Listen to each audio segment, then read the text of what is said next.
साथियों नमस्कार, मैं विनय स्वागत करता हूं आपको अपने YouTube channel our past and future पर। और आज डेट है 4 जनवरी 2021 और मैं उम्मीद करता हूं कि सभी लोग आज तैयार होंगे फिर दोबारा से हमारे प्रीवियस ईयर के जो सॉल्व करने के सेक्शन हैं उसमें। और अभी हम चर्चा कर रहे हैं इलाहाबाद हाई कोर्ट ARO का जो 2018 का पेपर था उसको सॉल्व कर रहे हैं। हालांकि हम लोग बाद में इसको Allahabad high court RO ARO और UPPSC RO ARO और साथ ही साथ UPPCS के भी पेपर सॉल्व करेंगे, लेकिन अपने लेटेस्ट आंकड़ों को जोड़ते हुए। तो चलिएगा बिना किसी देर करके हम लोग चलते हैं इस सीरीज को चलते हुए। 3 दिन हो चुके हैं। आप लोग जिन्होंने पुरानी सीरीज नहीं देखी है या पुरानी वीडियोस नहीं देखी हैं वो एक बार देख लें, और जो नए विजिटर्स हैं वो एक बार हमारे चैनल को सब्सक्राइब कर लें, और बाकी सारी जानकारी तो हम लोग देख ही लेंगे। चलिएगा, पहला सवाल, इसमें से कौन RBI का अनुषंगी अनुषंगी को इंग्लिश में आप देखें एक शब्द है सब्सिडरी। निम्न से कौन सा बैंक है जो RBI का सब्सिडरी है। तो साथियों मैं इंग्लिश और हिंदी वर्जन में दोनों पे ही राइटिंग करूंगा क्योंकि यहाँ पे स्पेस थोड़ा सा कम है, तो आप लोग समझते जाइएगा इस चीज़ को। तो मैं बता दूं आपको, पहले अभी क्या होता था कि नेशनल हाउसिंग बैंक और इसके साथ साथ नाबार्ड, NABARD, नाबार्ड। साथियों वैसे तो बहुत सारी संस्थाएं हैं जो RBI की सब्सिडरी हैं, मतलब RBI का उसमें हिस्सेदारी है और RBI उसमें अपने क्या करता है, शेयर रखता है। लेकिन आपको ध्यान रखना है कि नेशनल हाउसिंग बैंक और नाबार्ड से अभी 2019 में मार्च अप्रैल में अभी RBI ने अपने सारे होल्डर्स, सारे जितने भी शेयर थे वो सारे निकाल लिए। तो अब जो नाबार्ड और RBI पे कंट्रोल करती है वो इंडियन गवर्नमेंट। अब सारे शेयर भारत सरकार के पास हैं, तो अब ये सब्सिडरी नहीं रहे हैं नेशनल हाउसिंग बैंक और नाबार्ड। लेकिन क्योंकि सवाल ये पुराना है तो आपको ध्यान रखना है कि अगर सवाल तब का उस हिसाब से करें तो नेशनल हाउसिंग बैंक RBI का अनुषंगी बैंक है, लेकिन फिर भी हम सभी बैंकों पर चर्चा जरूर करेंगे। तो किसी भी बैंक की स्थापना और आपको उसका हेडक्वार्टर जरूर पता हो, एक बार को प्रेजेंट अध्यक्ष पता हो या ना पता हो। तो नेशनल हाउसिंग बैंक 1998 और इसका हेडक्वार्टर नई दिल्ली। तो पहली बात आपको ये ध्यान रखनी है। ऐसे ही ICICI बैंक, तो इसकी फुल फॉर्म भी आप लोग याद रखें, IC industrial, CC credit, IC investment corporation of India. तो industrial credit and investment corporation of India, तो ये आप लोग देख सकते हैं। और इसकी स्थापना हुई थी 1994। और साथियों मैं बता दूं आपके इसके दो हेडक्वार्टर हैं। एक है इसका जो रजिस्टर्ड ऑफिस है, वो तो इसका रजिस्टर्ड ऑफिस है बड़ोदरा में, तो आपको समझना है। और जो इसका कॉर्पोरेट ऑफिस है वो है मुंबई में। तो दोनों ही बातें आपको ध्यान रखनी है, रजिस्टर्ड ऑफिस बड़ोदरा और जो कॉर्पोरेट ऑफिस है वो मुंबई में। ऐसी है SBI, state bank of India, आप अच्छी तरीके से जानते होंगे। 1955 में ये बना एक, और इसका हेडक्वार्टर भी मुंबई है। लेकिन आपको ध्यान रखना है कि इसका पहले नाम, ये पहले से ही था, इसका राष्ट्रीयकरण किया गया था, तो ये इंपीरियल, इसे कहा जाता था इंपीरियल बैंक ऑफ इंडिया। तो इस तरीके से पुराना नाम अगर पूछा जाता है तो इंपीरियल बैंक ऑफ इंडिया, और इसका जो नेशनलाइजेशन हुआ था 1955 में किया गया था। ऐसे आया है सिडबी। तो साथियों सिडबी की फुल फॉर्म मैं आपके लिए होमवर्क रख रहा हूँ, तो आप सिडबी की फुल फॉर्म को नीचे कमेंट बॉक्स में लिख करके बताएं, और बाकी जानकारी मैं दे रहा हूँ। हालांकि साथियों मैं ये बता दूं कि अभी ये जो उत्तर प्रदेश समीक्षा सहायक समीक्षा अधिकारी 2016 का मेंस का पेपर था, उसमें पूछा गया था कि सिडबी का मुख्यालय कहाँ पर है। तो आप देख सकते हैं 1990 इसकी स्थापना, और ये जो मुख्यालय है इसका लखनऊ में। तो ये आपको ध्यान रखना है, ये अपने उत्तर प्रदेश का हिस्सा है। तो ये सारी बातें आपको ध्यान में रखनी है। चलिएगा, मैं उम्मीद करता हूँ कि सारी बातें आपको समझ में आ गई होंगी। साथियों अगला जो सवाल है, बस सिर्फ आपको यहाँ पे ये देखना है कि सामाजिक उद्यमी पुरस्कार, सोशल एंटरप्रेन्योर अवार्ड, ये भी एक अवार्ड होता है, बस यहाँ से आपको ये ध्यान रखना है। तो जब भी कभी बाद में ये बात आएगी तो हम इसको देख लेंगे। अगला सवाल है और बड़ा इम्पोर्टेंट, आवश्यक वस्तु अधिनियम 1955 या एसेंशियल कमोडिटीज एक्ट 1955। साथियों, आपको पहली बात तो ये ध्यान रखना है कि अभी ये दोबारा से चर्चा में था 2020 में। तो आपको पता है कि इसमें केवल उन वस्तुओं को शामिल किया जाता है जो आवश्यक होती हैं लोगों के लिए और उनकी कीमतों में उतार चढ़ाव ना हो। कीमतों में जो परिवर्तन होते हैं या उतार चढ़ाव होते हैं तो इनके कंट्रोलिंग के लिए। तो अभी क्या किया गया है, क्योंकि आपको पता है कि मार्केट में जब कोरोना आया तो उसके साथ साथ दो चीज़ें और आई, जिसमें आप एक तो देखेंगे मास्क और एक हैंड सैनिटाइजर। तो मास्क और सैनिटाइजर, तो क्योंकि इनको लोगों ने बहुत मार्केट में कमी थी और लोगों ने इसको बहुत हाई रेट पर बेचा, कीमतें बिगड़ गई थी, इसी वजह से इनको एसेंशियल कमोडिटी एक्ट 1955 की श्रेणी में डाल दिया गया था। और मैं आपको यहीं पे एक बात बता देता हूँ कि इसमें जब तक कोई चीज़ कंट्रोल नहीं होती तब तक रखी जाती है, बाद में उस चीज़ को बाहर भी निकाला जा सकता है। तो ये लिस्ट जो इसमें लिखा है सूचीबद्ध है या नहीं है, ये चेंज होती रहती है। लेकिन फिलहाल आपको ध्यान रखना है कि इसमें ड्रग्स, फर्टिलाइजर्स और पेट्रोलियम तीनों हैं, लेकिन फूड मशीनरी को इसमें अभी जगह नहीं दी गई है। हालांकि खाद्य स्तर की जो चीज़ें हैं वो बहुत सारी आती हैं, लेकिन फूड मशीनरी को अभी इसमें शामिल नहीं किया गया। तो पेट्रोलियम भी इसमें है, ये पेट्रोलियम से जुड़े उत्पाद, ड्रग्स हैं और फर्टिलाइजर्स हैं, ये इसमें जुड़े हुए हैं।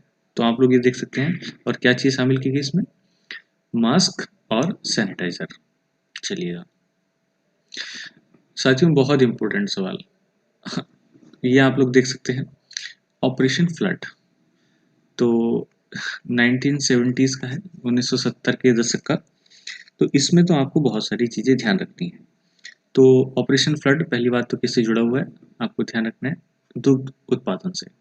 और जब ऑपरेशन फ्लड कारगर सिद्ध हुआ तो इसके बाद एक क्रांति आ गई, व्हाइट रिवॉल्यूशन। कौन सी क्रांति, व्हाइट रिवॉल्यूशन, सफेद क्रांति। और इससे हमारा जो उत्पादन था दूध का, वो प्रति व्यक्ति बहुत ज़्यादा बढ़ गया और हम अपने पर निर्भर हैं। और इसके क्रेडिट जाता है एक ऐसे व्यक्ति को जिनका नाम है डॉक्टर वर्गीस कुरियन। डॉक्टर वर्गीस कुरियन, और इन्होंने काफ़ी बड़ा रोल निभाया ऑपरेशन फ्लड में। और इसके बाद बहुत सारा जो प्रोडक्शन था मिल्क का वो हुआ। लेकिन इसके साथ साथ मैं आपको बता देता हूँ, क्योंकि डॉक्टर वर्गीस कुरियन ने कैसे इसको सॉल्व किया, तो इन्होंने एक कंपनी भी खड़ी की, आपको याद होगा, ये आप लेते होंगे, अमूल। अमूल दूध पीता है इंडिया। तो साथियों, ये अमूल के चेयरमैन और फाउंडर भी रहे हैं, चेयरमैन एंड फाउंडर। तो आप समझ सकते हैं कि इन्होंने ही अमूल कंपनी को स्थापित किया और इसका जो हेडक्वार्टर है वो है आनंद, और ये जगह है गुजरात में। तो इस तरीके से आप देखेंगे कि आनंद में, गुजरात में अमूल कंपनी इन्होंने एस्टेब्लिश की और बहुत सारा काम इसके साथ किया। और इसमें विशेष रोल रहा आपका NDDB, national dairy development board. इसको भी आप लिखें, नेशनल डेयरी डेवलपमेंट बोर्ड। साथियों, यहाँ पे दो सवाल इंपॉर्टेंट है, मैं आपको बता देता हूँ। एक NDDB, अगर ये आता है, ये बोर्ड है नेशनल डेयरी डेवलपमेंट, तो इसका जो मुख्यालय है वो भी आनंद में, जो भी गुजरात में गया। लेकिन एक और आता है, वो आपको ध्यान रखना है, नेशनल डेयरी रिसर्च इंस्टीट्यूट। कौन सा, नेशनल डेयरी रिसर्च इंस्टीट्यूट। तो ये आपको ध्यान रखना है, ये है करनाल, पर ये कहाँ है, हरियाणा में। तो दो सवाल तो यहाँ से बन जाते हैं आपके। ऑपरेशन फ्लड किससे जुड़ा हुआ है, ये कब हुआ 1970। व्हाइट रेवोल्यूशन जुड़ी हुई है, वर्गीज कुरियन डॉक्टर जुड़े हुए हैं, अमूल जुड़ा हुआ है, एनडीडीबी जुड़ा हुआ है, और इसके साथ साथ आप देखेंगे नेशनल डेयरी रिजर्व इंस्टीट्यूट, ये आपका अलग से जानकारी हो जाती है। हालांकि इसमें वर्ल्ड फूड प्रोग्राम इसका भी रोल है, जिसको इस बार नोबेल पुरस्कार भी मिला है, तो ये चीजें भी आप लोग देख सकते हैं। हालांकि इसको हम बाद में चर्चा करेंगे। नेक्स्ट सवाल, भारत में मेवाड़ उत्सव मनाया जाता है। तो साथियों यहाँ तो आपको सवाल आंसर दिख ही गया होगा, ये मेरा ही पेपर है। तो राइट आंसर इज उदयपुर। तो उदयपुर में ये मनाया जाता है। तो मैं आपको कुछ जानकारी देता हूँ। एक तो ये जो बनाया जाता है ये बसंत में, आपको पता है कि तो बसंत जब लगता है मार्च अप्रैल में, तो यहाँ इस ऋतु में ये उत्सव मनाया जाता है उदयपुर में, मेवाड़ उत्सव। और इससे जुड़ी हुई और जो खास बातें हैं, वैसे तो बहुत सारी जुड़ी हुई बात हैं, लेकिन उदयपुर से एक जुड़ी हुई बात, एक झील है यहाँ पे पिचोला। पिचोला झील है, और पिचोला झील के ही किनारे हमारा है उदयपुर। तो आपको ध्यान रखना है यहाँ पे सभी इस प्रकार से, ये तो हमें पता था कि मेवाड़ कहाँ पे है, राजस्थान में, लेकिन ऑप्शन भी चारों राजस्थान के हैं। तो यहाँ पे थोड़ी सी प्रॉब्लम हो सकती है जब आपने एक बार देख लिया मेवाड़ उत्सव उदयपुर में, और बसंत में ये मनाया जाता है, और साथ ही साथ उदयपुर किस झील के किनारे है, पिचोला झील। तो ये भी आपको ध्यान रखना है। चलिएगा नेक्स्ट सवाल, कौन सा मठ सिक्किम में है? तो जो पहला ऑप्शन है वही राइट है, रुमटेक मठ। तो साथियों ये सिक्किम में है, इसमें तो कोई दिक्कत नहीं है। ये जो अन्य मठ है ये भी मैं आपके साथ शेयर कर देता हूँ किस में है। तो एक्चुअली में नामग्याल मठ है धर्मशाला, और धर्मशाला कहाँ है, हिमाचल प्रदेश में। और यहाँ हिमाचल प्रदेश में एक और विशेष मठ है, वो भी आप यहीं पे याद करें, ताबू मठ। कौन सा मठ, ताबू मठ। तो हिमाचल प्रदेश में ताबू मठ इम्पोर्टेंट है, और नामग्याल मठ इम्पोर्टेंट है। ऐसे ही घूम मठ, ये है साथियों दार्जिलिंग में, और दार्जिलिंग का है पश्चिमी बंगाल, सिक्किम के पास ही है। तो पश्चिमी बंगाल में, क्योंकि दार्जिलिंग की चाय आप अच्छी तरीके से जानते होंगे, तो दार्जिलिंग में ही है घूम मठ, और ऐसे ही त्वांग मठ, ये है अरुणाचल प्रदेश में।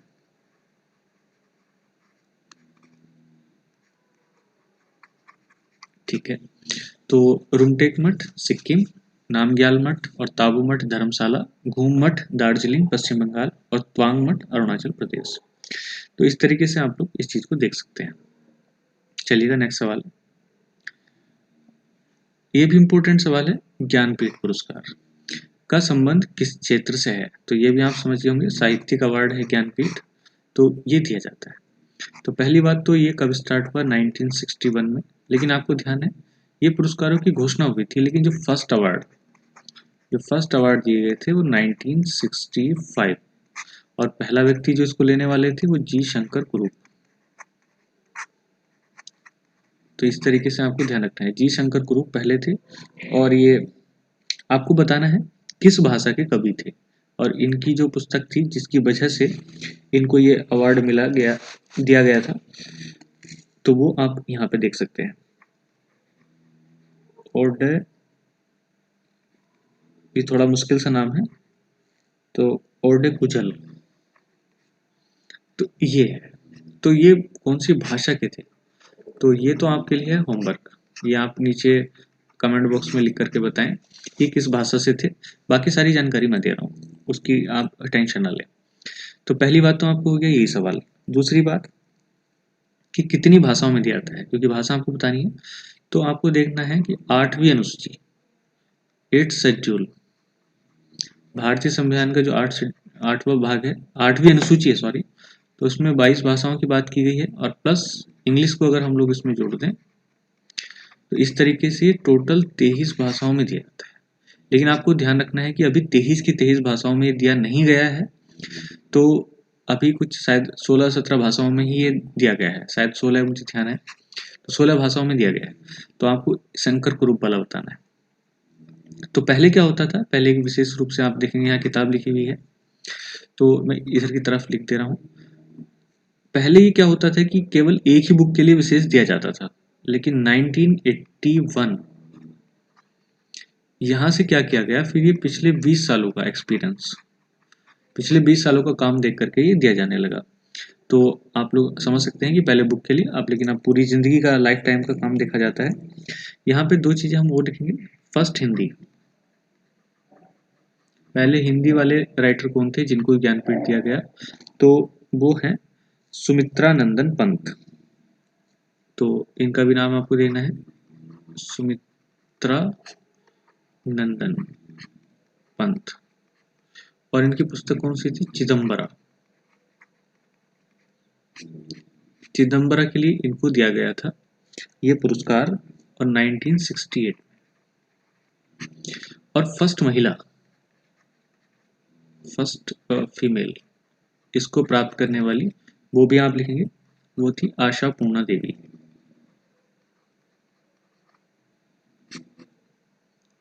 आशा पूर्णा देवी, ये कब, ये भी आपको 1981। तो इस तरीके से आप लोग समझ सकते हैं पूरी चीजें, ये सब चीजें थी। और हाँ एक बात और, ये पोस्थ्यूमस नहीं होता, मतलब मरणोपरांत नहीं दिया था, मरणोपरांत नहीं। तो इतनी सारी बातें आपको ध्यान में रखनी है। और जब भी जैसे भी होगा, अब ज्ञानपीठ अब 2020 में जैसे भी होगा वो हम आपको बता देंगे। चलिएगा नेक्स्ट सवाल पे बात करते हैं। नेक्स्ट तो लास्ट सवाल आज का, पंचमहल। तो साथियों ये तो आपको दिख ही गया होगा, फतेहपुर सीकरी में है और ये बिल्कुल हरम के पास, हरमदल सुना होगा आपने अकबर का, तो उसी के पास ये बनाया गया था जहाँ पे महिलाएं रहती थी और एंटरटेनमेंट के लिए बनाया गया था, और बाय अकबर। तो अकबर द्वारा बनाया गया था। और आपको ध्यान रखना है कि पंचमहल मतलब 5 स्टोरीज थी, 5 स्टोरी का या 5 उसका ये सेट भवन था। तो मैं उम्मीद करता हूँ कि आप काफ़ी सारे सवालों को समझ गए होंगे। तो इस तरीके से हमारी सीरीज रुकेगी नहीं, चलती रहेगी। आप लोग हमारे साथ बने रहिएगा। अगली वीडियो के साथ मैं फिर उपस्थित होऊंगा कल, और आप फिर दोबारा से तैयार रहना और हम फिर चर्चा करेंगे। जय हिंद।